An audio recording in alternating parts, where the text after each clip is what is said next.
All right, Raf Diallo and Jonathan Higgins here for Team 33, and we're delighted to be joined by the F2 football freestylers, Jez Lynch and Billy Wingrove. Welcome to studio. Thank you very much. Pleasure to be here. So you have a new book out. I'm just going to show it to the screen here. So F2 Ultimate Footballer. The premise essentially is to find the perfect footballer. You've gone through about 11 skills areas. Why did you choose those 11? And maybe a follow-up question to that as well. Is there such thing as the perfect footballer, or have you come across one? Well, we've tried to build it, right, and it's basically the key attributes you need to be a top footballer. That's what we're homing in on here. And we had this debate the other day. If we had to pick one current footballer that is the closest to the ultimate footballer, who would it be? So we're going to throw it to you guys before we say who we think. Who would you think? Who is the ultimate footballer, Firstly, if anyone? I would love to know how many hours of arguments you've had. Even like you take the Ronaldo Messi debate, it's just a lifetime of debate. So I can only imagine to get the perfect ultimate footballer. Like, football has changed so much in the last couple of years alone as well. The style of play, like your kind of number 9 has become distinct. Really now, it's your kind of your like your guys, I suppose, a bit more your techie. Even say take for example, Firmino was a number 9 now. He would never play number 9 10 years ago. Of course. So the game has changed a lot. For me, to answer your question long-winded way, I think it's still Messi. He can do a bit of everything really. He's still my ultimate footballer. I don't want to get on the debate of who is better, because himself and Cristiano we're absolutely blessed to witness them both in the flesh in our lifetime. But Messi, for me, he's just a little bit more. He can do a little bit more for me, and that would be my vote. But like, you could talk all day, really, couldn't you? Yeah, I think the Messi and Ronaldo debate, it shouldn't be about who's better. The answer is they're both geniuses, and we're never going to be gifted with two footballers. We may never see two footballers as good as these guys ever. But it's more about who, like, if there is a debate, who do you like better? Not who's the better footballer, because I don't think you can. It's not a fair debate, really. They're both in totally different planets compared to everyone else. Yeah, obviously they're completely different players. I think Messi's obviously a playmaker as well as a finisher, whereas Ronaldo probably is more just a finisher than anything else. Not to do him a disservice either, but like, if you were putting me on the spot, I think you included tackling as one of the questions. Not Messi or Ronaldo. It's who's the ultimate footballer. I'm going to go back, and I'm not a Liverpool fan like Jonathan, but Steven Gerrard, if you're throwing in tackling, no, I like it. You know, scores goals, can pass, long, short, etc. It's a good shout, because with the ultimate footballer, we're thinking like this ultimate footballer can play in any position, because he's the ultimate footballer. Could Messi play at centre back? I'm not too sure. Maybe in a Guardiola team. Yeah, good point. We were thinking Van Dijk. Yeah, no, Van Dijk has a bit of everything. We all do everything. Free kick. He's the kind of the modern, comfortable on the ball defender. But I have to second the Steven Gerrard for going that way. Look at the 2005 final, the amount of different positions he played alone in that final. I remember going to a kid and watching this young kid come on a right back for Liverpool and change the course of the game, win from 2-0 down to win 3-2, and that was Steven Gerrard. And we watched his career then just go literally. Remember, for years there was that debate whether Rafa Benitez, whether he should play centre mid or on the kind of the free roll on the right hand side, but he was one of the players. We are seeing a lot more of that, I suppose, in terms of Guardiola, Pochettino, even Klopp as well, where players are no longer defined to one set rigid spot, and there's a lot more rotation, and you do see a lot more of this ultimate kind of all-rounder players, really, isn't it? And I suppose that's really a lot of the work you guys touch on as well. Yeah, I mean, if you look at the youth setups in the Premier League teams, they don't play in one position now. They train, and they have to play in different positions. So if you're a natural striker, don't mean you'll be playing striker every game. They want you to learn other positions.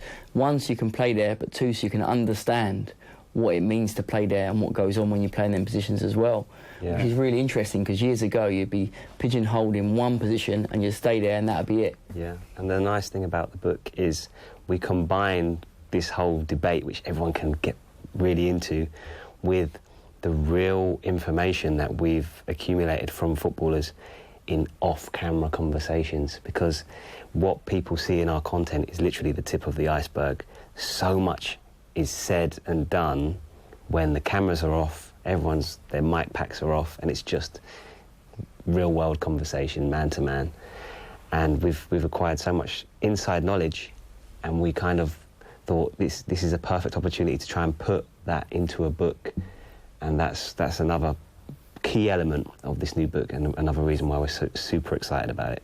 Yeah, there's a debate as well about street football and how that's kind of disappearing, and there's an element of that in the work you do as well, because obviously you need skills in close quarters, and there's the whole academy side as well. Do you feel the street football element's being lost? Because a lot of old school footballers think that's goes in an issue. phases, doesn't it? It goes in trends, so it kind of went a bit out of fashion, and then FIFA has brought it right back in with this new Volta feature in FIFA 20, brand new feature, and it's basically street football. So it's instantly made street football super cool again with this generation, hasn't it? Yeah, I mean, street football, you look at the players that you produce from street football, the rawness, the skill element, the flair, and you kind of look at players like Callum Hudson-Odoi, Jadon Sancho, and these players have got that skill element, and I don't know if they played too much street football, but they seem to be embracing that kind of style of player, which is something that we, England, haven't had for ages. So it's really good to see, but on a personal note.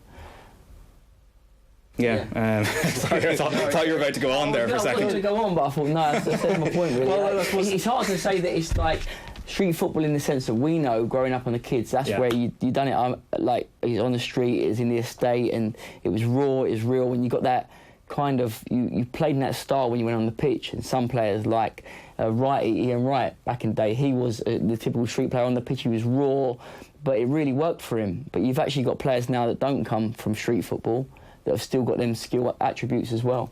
Yeah, well, I guess society has kind of changed over the last 20, 30 years alone on that element, and you're right with online gaming, etc. And I think there has been a curve, and I think a lot of that is probably to do with the influence of foreign coaches in the Premier League. For instance, now we're lucky in the Premier League to have some of the best coaches in world football, and they've brought the standard of football where it's no longer the let's kick along and get in behind and run down the challenge room. Now you'll see a lot more of that skillful player, and then kids are now influenced a lot more. But with did you see Firmino doing that Rabona the other night? Did you see Sancho doing or whatever? There's a lot more of an influence really on that, and there's a lot more of a they can now watch it on TV, and if it's the street or wherever it is, they can now go and copy it. They have role models, and not only that, that's exactly right, but it's accepted now.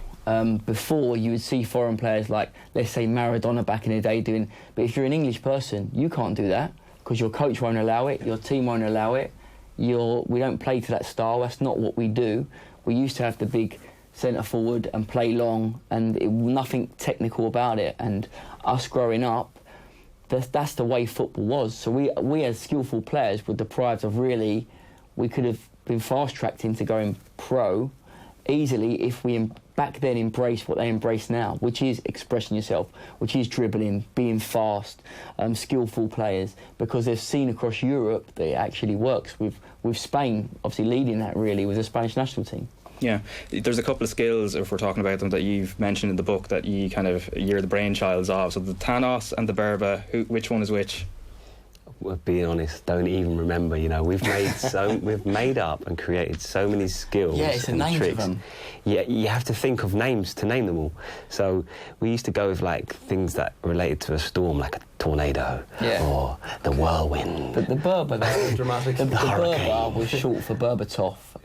He'd done a touch playing in the Premier League around a player that was a little bit similar to this. He kind of, on the turn, swiveled and touched it around and carried on running.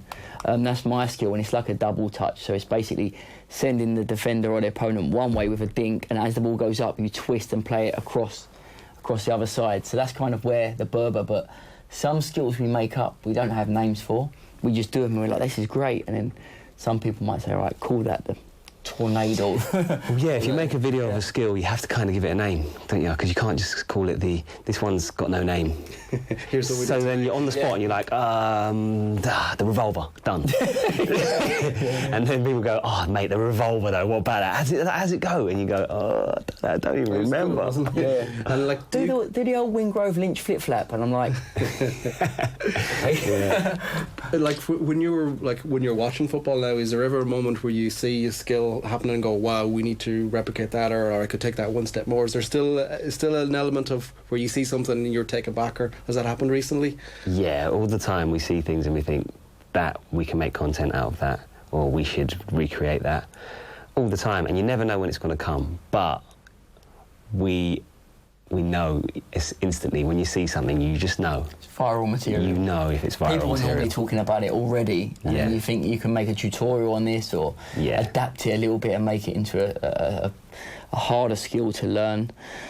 The Ozil bounce pass, I think, would be one that... that was on trend. People like, it's totally new to football, just like the knuckleball was, and the knuckleball's still there now, you know, because it's so hard to do.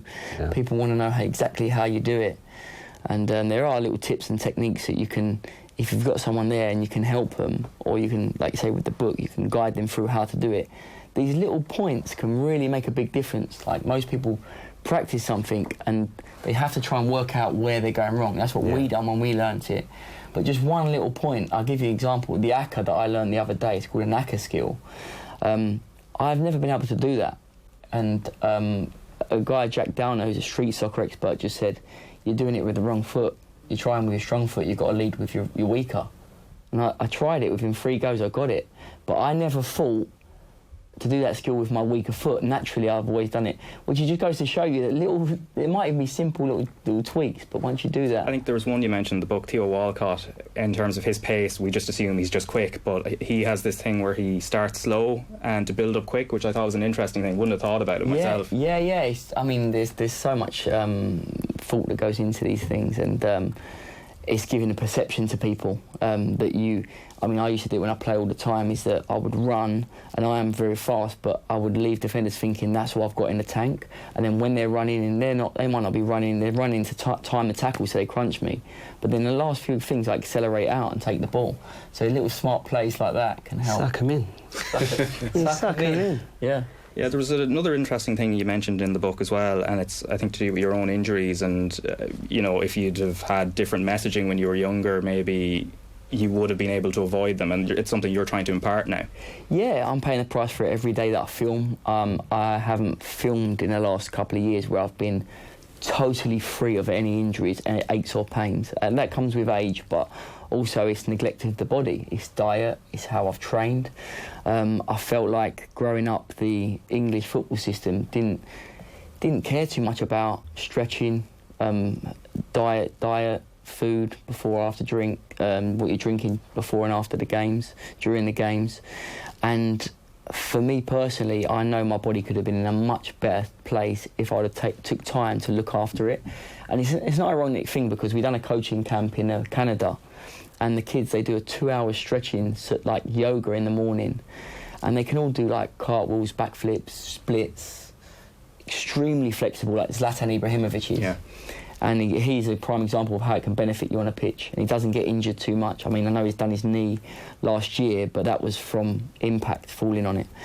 So, yeah, it's so important, and I think it's neglected. And little things like that can give you the edge. They can give you longevity.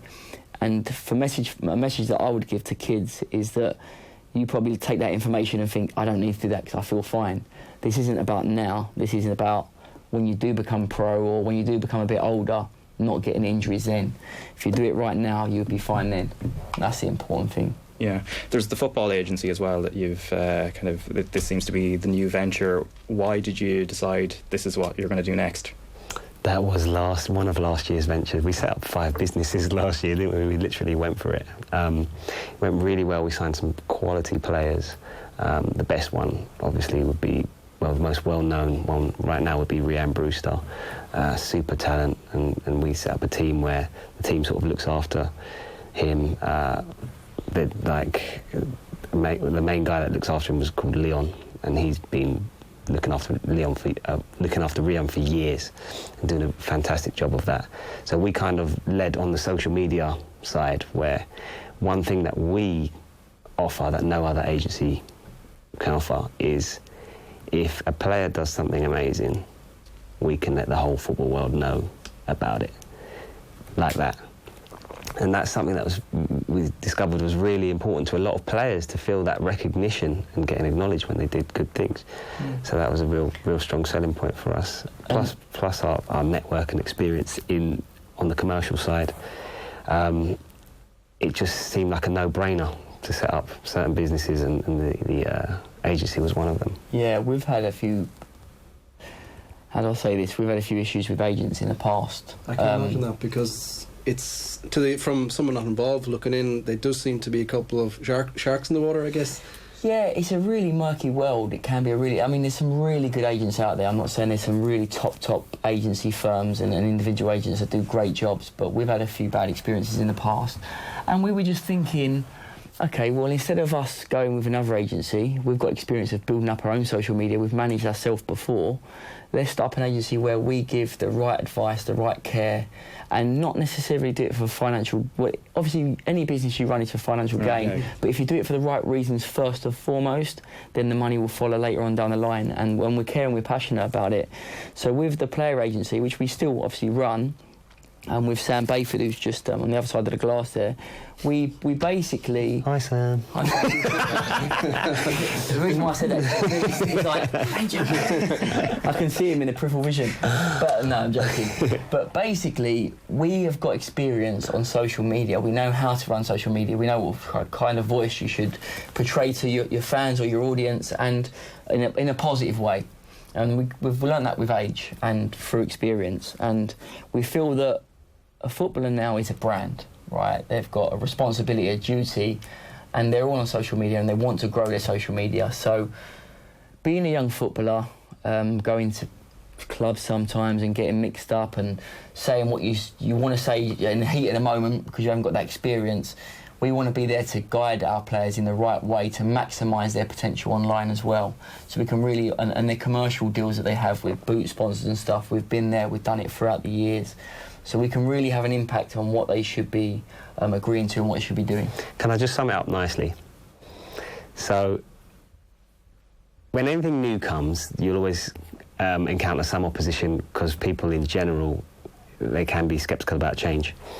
However, the world is moving at its own pace and there's not really much any of us can do about it. We can either keep up or get left behind. So it's just come out that Cristiano Ronaldo earns more from his Instagram than he does from his football contract. Yeah. So when people laugh, and some people did and said, what can F2 are not football agents, what can they offer in the football agency world? There you have it. Cristiano Ronaldo, the world's best football player, earns more from his social media than he earns from... Oh, sorry. Hang on. Did you not read Whoa. Slow down. You know what I'm saying? Yeah, I know what you're saying. Yeah. He's at the top. And he earns more from social media than from his football contract. So it cannot be ignored. And that was our unique selling point in the football agency world. So yeah, it's the world's moving super fast, and like I said, you either keep up with it or you get left behind. Yeah, I suppose a final point before we let you go about things that are moving fast. A ball falling, I think 65 kilometres per hour. You're in Barcelona with Luis Suarez. I was just watching it yesterday. How did you dream up that idea of dropping a ball down from a crane onto Luis Suarez's foot? Well, in theory, it should land on his foot. It eventually does. Yeah. It's about like pushing the limits. How can you break records? Who can do the highest touch? Who can do stuff that is... Obviously, there's so much access to everything on the internet now. So how can you think of something that hasn't been done and put these players to a test that we know when we go to Luis Suarez and we say, this is the challenge, they're going to say, yes, I'll definitely do it because I'm up for that. That's a proper challenge. These players like to push themselves as well. And you had Messi coming down as well to actually just have a look as well. He was literally just there, popped down, just for moral support. Yeah. Yeah, I mean, it's a crazy job that we've got, and creating those sort of viral videos is what we specialise in. And Adidas is one of our key partners. So sometimes they give us the opportunity when they've got some budget and they're like, what do you want to do with this money?